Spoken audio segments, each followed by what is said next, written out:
Good evening students. Good evening sir. चला आता आपण पुन्हा शेवटच्या या आपल्या उपक्रमाच्या शेवटच्या तासिकेमध्ये आहोत. आणि मित्रांनो, आजची तासिका जी असणार आहे ती सुद्धा खूप महत्त्वाची आहे. त्याचं कारण असं की आपल्याला इंग्लिशमध्ये प्रश्न सुद्धा विचारता यायला पाहिजे आणि जर एखादं वाक्य असेल तर त्याचा प्रश्नामध्ये आपल्याला कन्व्हर्ट सुद्धा करता यायला पाहिजे. कारण बोलताना फक्त आपल्याला होकारार्थी वाक्य म्हणजे अफर्मेटिव्ह सेंटेन्स, निगेटिव्ह सेंटेन्स किंवा काळ हे पण जितकं महत्त्वाचं आहे तितकंच महत्त्वाचं आपल्याला प्रश्न सुद्धा विचारता आला पाहिजे. कारण भाषेमध्ये आपण प्रश्न सुद्धा विचारत असतो. तर आता आपण आजच्या तासिकेमध्ये हाऊ टू मेक क्वेश्चन्स, प्रश्न कसे बनवावेत याकडे आपण आज लक्ष केंद्रित करणार आहोत तुम्हा सर्वांचं. तर आपण आजच्या तासिकेला सुरुवात करत आहोत की प्रश्न कसे बनवावेत. बघा, प्रश्नार्थक वाक्य तयार करणे किंवा प्रश्न विचारणे यासाठी दोन पद्धती वापरल्या जातात. इंग्रजीमध्ये प्रश्न तयार करण्याच्या दोन पद्धती आहेत. एक आहेत WH क्वेश्चन्स, म्हणजे ज्या प्रश्नाची सुरुवात WH ने सुरू होणाऱ्या शब्दापासून होते त्या प्रकाराला म्हणतात WH क्वेश्चन्स. मग ते कोणकोणते आहेत? What, who, which, when, where, whose, why, whom, what time, whenever, whatever, whoever, whyever, how many आणि हाऊ मच. अशा प्रकारे या शब्दापासून जर प्रश्न सुरू होत असेल तर त्याला WH क्वेश्चन्स असं म्हटलं जातं. तर या ठिकाणी आता आपण जो हा पहिली जी पद्धत बघितली, पहिला जो प्रकार बघितला WH क्वेश्चन्स, याचे काही प्रश्न आहेत. ते प्रश्न कशा प्रकारे असतात ते आपण बघूया. व्हॉट इज युअर नेम, तुझं नाव काय आहे. बघा, या ठिकाणी व्हॉट आलेला आहे आणि व्हॉट हा WH क्वेश्चनचा या ठिकाणी आपल्याला दिसतं. व्हॉट इज युअर नेम, तुझं नाव काय आहे किंवा तुमचं नाव काय आहे, हा एक प्रश्न या ठिकाणी आपण तयार केलेला आहे. त्याच्यानंतर दुसरं, where is your little brother, तुझा लहान भाऊ कोठे आहे. वेअर, कोठे, तर या ठिकाणी हा एक WH क्वेश्चन आहे. त्यानंतर व्हेन विल यू कम, तू केव्हा येशील किंवा तू केव्हा येणार, तुम्ही केव्हा येणार, असा प्रश्न आहे. तर या ठिकाणी त्याची सुरुवात आहे व्हेन, हा सुद्धा WH क्वेश्चन्स आहे. आणि आपण बघू शकता सर्व वाक्याच्या शेवटी प्रश्नचिन्ह क्वेश्चन मार्क आलेला आहे. त्याच्यानंतर हू ब्रोक दिस चेअर, ही खुर्ची कोणी मोडली किंवा कोणी तोडली. हू, कोण, कोणी, है की नाही. तर या ठिकाणी हू ब्रोक दिस चेअर. त्याच्यानंतर whose jacket is this, whose, कोणाचे, हे जॅकेट कोणाचे आहे. त्याच्यानंतर why are you laughing now, तू आता का हसत आहेस. का, व्हाय, तू आता का हसत आहेस. त्याच्यानंतर which cup is your, which, कोणता, कोणता, कोणती, कोणते. विच कप इज युअर, तुझा कप कोणता आहे. त्यानंतर या ठिकाणी हुम डिड यू कॉल यस्टरडे, कोणाला, हुम, कोणाला, तुम्ही काल कोणाला कॉल केला किंवा तू कोणाला काल कोणाला कॉल केलेला होता किंवा केला, असा त्याचा अर्थ होतो. अशा प्रकारे what, where, when, who, whose, why, which आणि हुम हे सर्व WH शब्दानं सुरू होणारे प्रश्न आहेत, म्हणून याला WH क्वेश्चन म्हटलं जातं.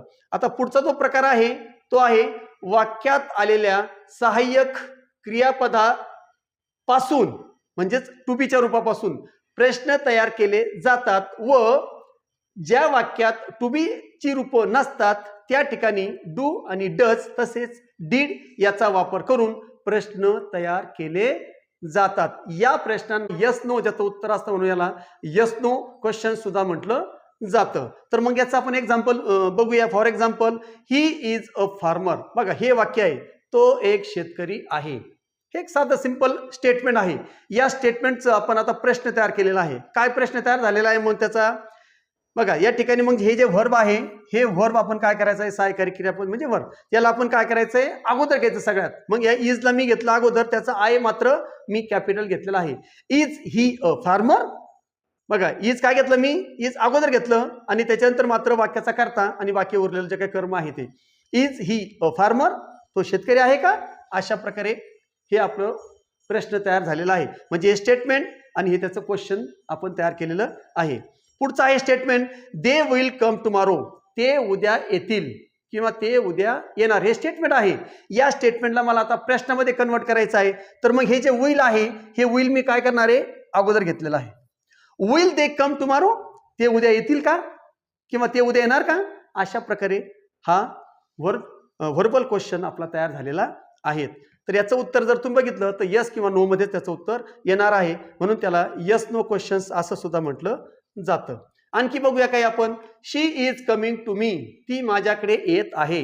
यामध्ये मग काय करायचं आपल्याला, हा जो इज आहे तो इज आपण सुरुवातीला घेतलेला आहे.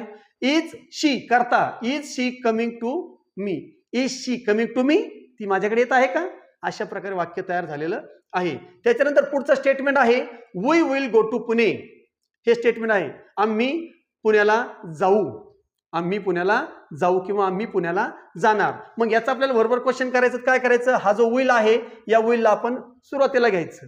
बघा विल सुरुवातीला घेतलं, त्याच्यानंतर हा करता आपण इथे घेतलाय.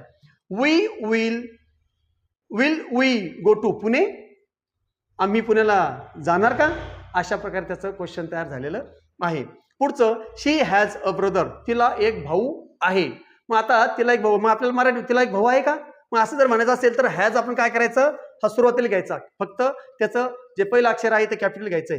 हॅज शी अ ब्रदर, तिला एक भाऊ आहे का, अशा प्रकारे हे आपला प्रश्न तयार झालेला आहे. पुढचं I am not your brother, मी तुझा भाऊ नाही, मी तुझा भाऊ नाही, असं जर आपल्याला म्हणायचं असेल, याचा जर प्रश्न तयार करायचा असेल तर मग आपण काय तयार करणार, एम अगोदर घ्यायचं, am I not your brother, मी तुझा भाऊ नाही का, अशा प्रकारे त्याचा आपल्याला प्रश्न तयार झालेला आहे. फक्त आपण एम जो आहे तो वर्ब जे आहे ते सुरुवातीला घेतलेला आहे, त्याच्यानंतर करता घेतलेला आहे आणि बाकी वाक्य जसंच्या तसं, शेवटी मात्र प्रत्येक ठिकाणी प्रश्नचिन्ह आलेलं आहेत. अशा प्रकारे स्टेटमेंट दिलं जर असेल तर त्याचं आपल्याला WH क्वेश्चन तयार करता आला पाहिजे.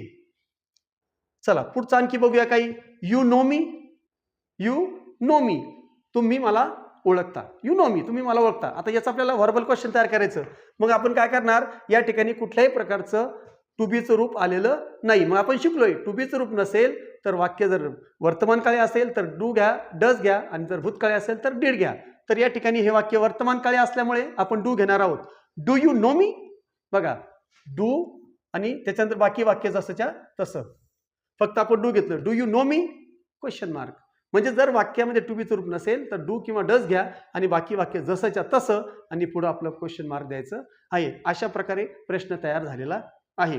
पुढचं आहे यू सोल्ड युअर कार, तू तुझी कार विकली, तू तुझी कार विकली, हे स्टेटमेंट आहे. आता या ठिकाणी हे जे सोल्ड आहे, या सोडून आपल्या लक्षात येतं की हे कोणता काळ असला पाहिजे, भूतकाळ असला पाहिजे. सेलचा भूतकाळ होतो सोल्ड, म्हणून या ठिकाणी भूतकाळ असल्यामुळे आपल्याला या ठिकाणी टू बीचं रूप तर नाही, मग काय घेणार आपण, डीड घेणार. काय घेणार, डीड. म्हणून did you sell your car, तर या ठिकाणी सोल न घेता मी सेल घेतलंय, कारण का इथं डीड हे ऑलरेडी भूतकाळी रूप आपण घेतल्यामुळे जे आपलं मुख्य जे क्रियापद आहे त्याला आपल्याला त्याचा पहिला फॉर्म घ्यायचा आहे, म्हणून आपण त्याचा पहिला फॉर्म या ठिकाणी घेतलेला आहे. Did you sell your car, तू तुझी कार विकली का, असा त्याचा अर्थ होतो.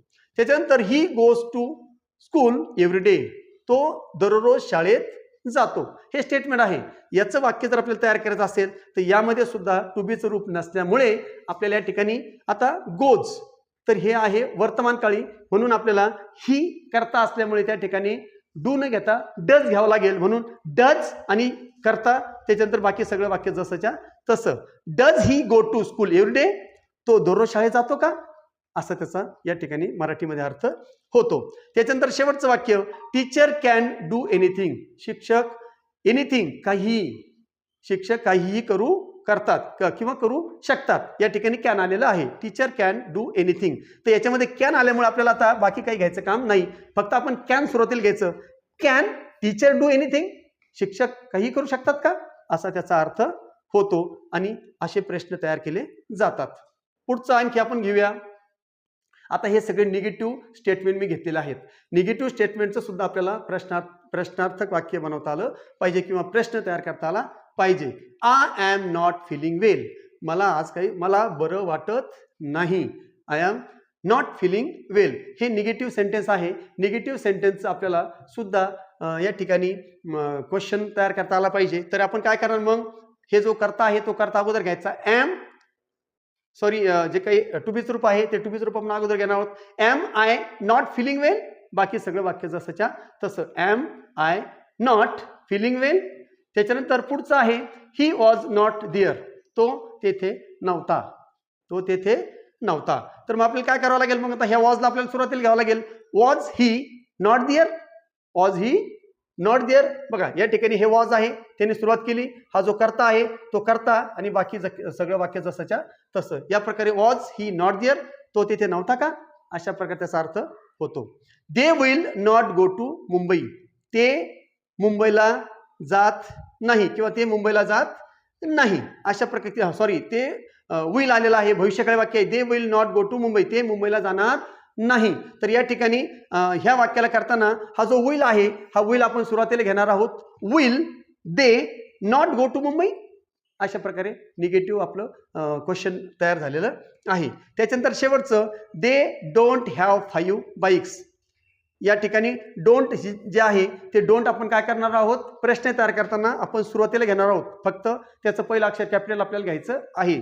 Don't they have 5 bikes, don't they have 5 bikes, अशा प्रकारे या अफर्मेटिव्ह निगेटिव्ह वाक्याचं या ठिकाणी क्वेश्चन सेंटेन्स या किंवा जे प्रश्नार्थक जे वाक्य आहे ते वाक्य तयार झालेलं आहे.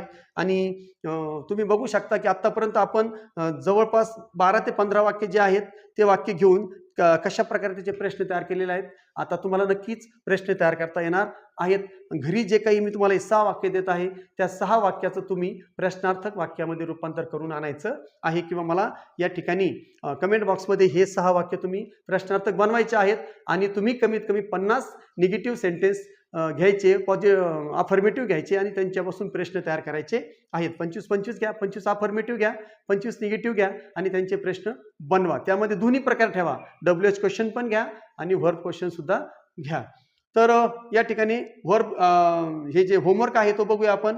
I have 6 pencil in my bag. त्याच्यानंतर he does not work properly, they will come tomorrow morning. आता हे 3 जे आहेत या 3 तुम्हाला व्हर्बल क्वेश्चन बनवून मला पाठवायचे आहेत. आणि खालचे जे 3 मराठी आहेत या 3 मराठी वाक्यांना तुम्ही मला WH क्वेश्चन्स करून पाठवायचे आहेत. तू केव्हा येशील, याला तुम्ही या वाक्याला मराठीमध्ये दिलेलं मी आहे, तुम्ही इंग्लिशमध्ये मला WH क्वेश्चन बनवून पाठवायचं आहे. त्याच्यानंतर रामने त्याची कार केव्हा विकली, या वाक्याला तुम्ही मला इंग्लिशमध्ये कन्वर्ट करून पाठवायचं आहे, म्हणजेच WH क्वेश्चन्समध्ये करून पाठवायचं आहे. आणि शेवटचं शाळा केव्हा सुरू होईल, भविष्यकाळी वाक्य आहे. शाळा केव्हा सुरू होईल. हे 3 WH क्वेश्चन्स बनवा आणि हे 3 व्हर्बल क्वेश्चन बनवून तुम्ही मला पाठवायचे आहेत. जर तुम्ही बरोबर बनवून पाठवले तर मी समजून घेईल की तुम्ही त्या ठिकाणी चांगल्या प्रकारे शिकलात. आणखी काही वाक्य मी देतो, ते सुद्धा तुम्हाला WH क्वेश्चन्स बनवायचे आहेत. तुझ्या मामाचे नाव काय आहे. त्याच्यानंतर आता तुला कसे वाटत आहे. त्यानंतर तुला किती भाऊ आहेत.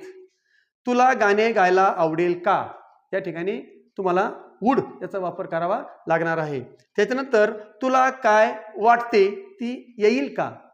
तर अशा प्रकारे हे जवळपास 11 मी तुम्हाला सेंटेन्स अभ्यासासाठी दिलेले आहेत, होमवर्कसाठी दिलेले आहेत. तो तुम्ही होमवर्क पूर्ण करायचा आहे आणि या ठिकाणी प्रश्नार्थक वाक्य बनवण्याचा सराव चांगल्या प्रकारे करायचा आहे. आता या ठिकाणी आपण 15च्या 15 तासिका पूर्ण केलेल्या आहेत आणि मला गॅरंटी आहे की तुमच्यापैकी जवळपास सगळेच, आता ज्यांनी चांगला सराव केला असेल त्यांना चांगल्या प्रकारे इंग्रजी कसं बोलायचं, कमीत कमी तुम्ही आता जे म्हणतात की कामापुरतं तरी तुम्ही इंग्लिश बोललं पाहिजे आणि त्याचा सराव आपण केला पाहिजे. मित्रामध्ये तुम्ही चांगल्या प्रकारे इंग्लिश बोलायचा सराव करा. अजून जर नसेल समजलं तर पुन्हा जो पार्ट तुम्हाला समजला नसेल, जो प्रकार तुम्हाला समजला नसेल त्याचा पुन्हा एकदा जाऊन तुम्ही सराव करायचा आहे आणि जास्तीत जास्त इंग्लिश बोलण्याचा प्रयत्न करायचा आहे, सराव करायचा आहे. आता पुढचा जो आपला हा उपक्रम या ठिकाणी आपण संपलं जरी असला तरी इंग्रजी आणखी चांगल्या प्रकारे तुम्हाला यावं त्यासाठी आपण पुढच्या तासिकेमध्ये जी आपली तासिका असणार आहे त्यामध्ये आपण मस्ट, शूड किंवा हॅज नॉट, हॅव नॉट ह्या ज्या बाबी आहेत, छोट्या-छोट्या ज्या बाबी आहेत किंवा कॅन, कुड, शूड, वूड यांचा वापर कशाप्रकारे करायचा किंवा डेली इंग्लिश बोलताना जे काही फॉर्म्युले असतील, ते फॉर्म्युले कोणते असले पाहिजे की ज्यामुळे आपल्याला जास्तीत जास्त वाक्य तयार करता येईल. अशा प्रकारच्या काही तासिका आपण 1-1, 2-2 दिवसाच्या गॅपनं टाकत असणार आहोत आणि तुम्हाला मी पाठवत असणार आहे. तुम्ही मात्र त्याचा घरी चांगला सराव करायचा आहे आणि इंग्लिश बोलण्याचं बिलकुल थांबवू नका. पुन्हा भेटूया आपण, नक्कीच भेटूया. तोपर्यंत जय हिंद, जय महाराष्ट्र.